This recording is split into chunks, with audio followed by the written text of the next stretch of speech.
السلام علیکم ناظرین، کشمیر اسٹوڈیو کے ساتھ آپ کا میزبان راجہ رفاقت حسین آپ کے سامنے حاضر ہے۔ آج ہم جس موضوع پر ڈسکس کرنے جا رہے ہیں وہ ہے ہمارے علاقے میں جو قتل و غارت کے یہ جو آیا دن نئے اسکینڈل بنتے جا رہے ہیں، ہم اس کے اوپر تھوڑی سی بحث کرنا چاہتے ہیں، اپنی عوام سے متوجہ کرنا چاہتے ہیں اپنی عوام کو کہ ہم اصل میں قتل تو اس سے پہلے بھی ہوتے تھے، لیکن جو یہ 3-4 قتل جہلم ویلی کے اندر اس عرصے میں ہوئے ہیں، ان قتلوں کو دیکھ کر بڑے سے بڑے ظالم کے بھی رونٹے کھڑے ہو جاتے ہیں۔ ہم اصل میں کہنا یہ چاہتے ہیں یہ کون لوگ ہیں کہ جو اتنی بے دردی سے لوگوں کو کاٹا جا رہا ہے۔ پوری دنیا میں ظلم زیادتی کی پکچریں آپ لوگ دیکھتے ہیں، جہاد کے اوپر ہیں، ظلم کے اوپر ہو رہی ہیں، جنگیں ہو رہی ہیں، اتنی بڑی وہ وار ابھی ہوئی ہے، اس کے اندر لوگوں کو کاٹا پیٹا گیا ہے، لیکن کسی کو اس طرح سامنے نہیں لایا گیا۔ لیکن جس طرح سے ہمارے آزاد کشمیر کے اسٹیٹ کے اندر قتل و غارت کے یہ جو نظام شروع ہو گئے ہیں جناب والا، اس سے ہم تھوڑے سے گھبرا گئے ہیں اور تھوڑے سے اکتا بھی گئے ہیں۔ یہ چیزیں میں آپ کے سامنے رکھنا چاہتا ہوں، ان قتلوں کی مین وجہ کیا ہے، آخر ہم اس طرف کیوں جا رہے ہیں اور یہ ایسا ہو کیوں رہا ہے۔ پوری دنیا ہمیں دیکھ کر گھبرا چکی ہے ہمارے سے کہ وہ کشمیر کے وہ سیدھے سادے لوگ جو کہ اپنے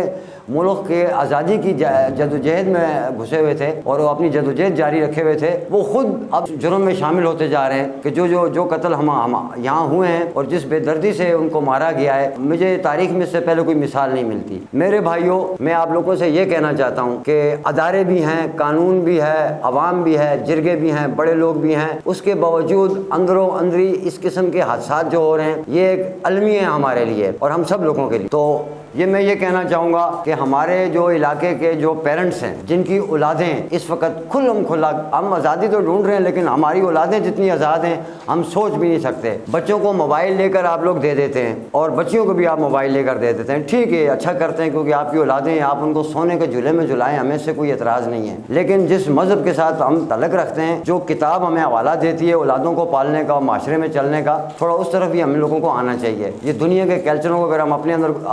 اندر لائیں گے تو یہ ایسے ہی حادثے سامنے آئیں گے۔ ایک تو موبائلوں استعمال کر کے لوگوں کے دماغ خراب ہو چکے ہیں، عجیب عجیب کہانیاں، سٹوریاں اس میں وہ پڑھتے ہیں جاسوسوں کی، دوسری تیسری، تو وہی برداتے ہیں، مڑ کے وہ لوگوں کے اوپر کرتے ہیں۔ تو یہ جو حادثہ ہوا ہمارا منیر شاہ صاحب لانگلہ شریف سے، جو جناب یہ اس دن ان کی ڈیڈ باڈی ملی ہے، میں یہ کہنا چاہتا ہوں کہ قتل کہیں بھی کیا جائے، قتل کہیں بھی ہو، یہ دنیا میں چھپتا نہیں ہے، ناک جس کو بھی آپ ماریں گے وہ سامنے آئے گا۔ اس سے پہلے بھی کئی قتل ہوئے ہیں اور وہ سامنے آئے ہیں، جبکہ نہ میڈیا تھا، نہ کوئی ایسی انڈر گراؤنڈ ہمارے پاس کیمرے تھے۔ اب ایسا ہے کہ اب اتنا سپیڈ کا میڈیا ہے کہ آپ اگر اپنے لب بھی ہلائیں گے تو وہ بھی آسمان پہ بیٹھے لوگوں کو پتہ لگتا ہے، کیونکہ ایک ایسا سسٹم آ گیا ہے۔ تو ناظرین، اس کے اوپر اشد ضرورت ہے ہمارے کو کہ ہمیں اپنے بچوں کا چیک بیلنس کرنا پڑے گا، اپنی بیٹیوں کا، اپنے بیٹوں کا، جو گھر سے باہر دور جا کر پڑھتے ہیں واپس آتے ہیں، ہم بالکل ان کو اگنور کرتے ہیں، ان کو نہیں دیکھتے ہیں۔ یہاں کوئی اس قسم کا ابھی کوئی ایسا قانون تو یورپین نہیں آیا ہے کہ بچے خود مختار ہیں اور وہ اپنی مرضی سے چلیں۔ یہ اسلامی معاشرہ ہے، جس طرح ہمارے بزرگوں نے ہمیں نصیحتیں کی، ہم پر طنز کیے اور ہم انسانوں کی طرح چلیں، اس طرح ہمارا بھی فرض بنتا ہے ہم بھی اپنی اولادوں کو چیک بیلنس کریں۔ اگر کوئی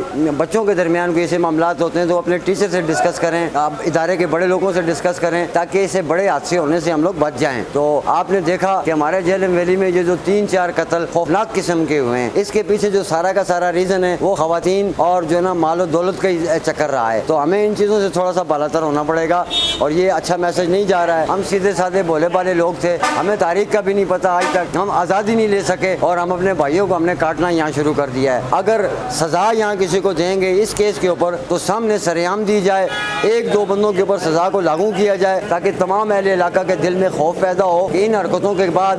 جو ہمارے ساتھ حادثہ ہوگا وہ انتہائی برا ہے، لہٰذا اس سے پہلے ہم اس سے بچیں۔ تو ہمیں سولوشن کرنے چاہیے، گھر کے اندر اپنے کوئی بھی ایسے معاملات ہیں بیٹھ کے ڈسکس کرنی چاہیے اور ہر چیز کو چیک بیلنس۔ میرے نبی کا فرمان ہے کہ پانی دیکھ کر پیو، جوتا دیکھ کر پہنو، چارپائی پر لیٹنے سے پہلے بسترے کو جھاڑ کر لیٹو۔ اس کا ضروری مقصد نہیں ہے کہ پانی دیکھ کر پینے کا کہ اس میں کوئی تنکا پڑا یا پانی گندا ہے۔ پانی کو دیکھ کر پینے کا یہ مقصد بھی ہے کہ کیا کسی نے اس میں کوئی زہر تو نہیں ملا دی کہ آپ کی زندگی کے بارے میں پڑھا ہو۔ اس لیے اپنی آپ کو خود چیک بیلنس کریں، دوسروں کے سائے پر نہ چھوڑیں، نوکروں کے سائے پہ اپنے آپ کو نہ چھوڑیں، اپنی کھانے پینے کی چیزیں خود دیکھیں۔ اب ہمارے جو اس دیہات کے اندر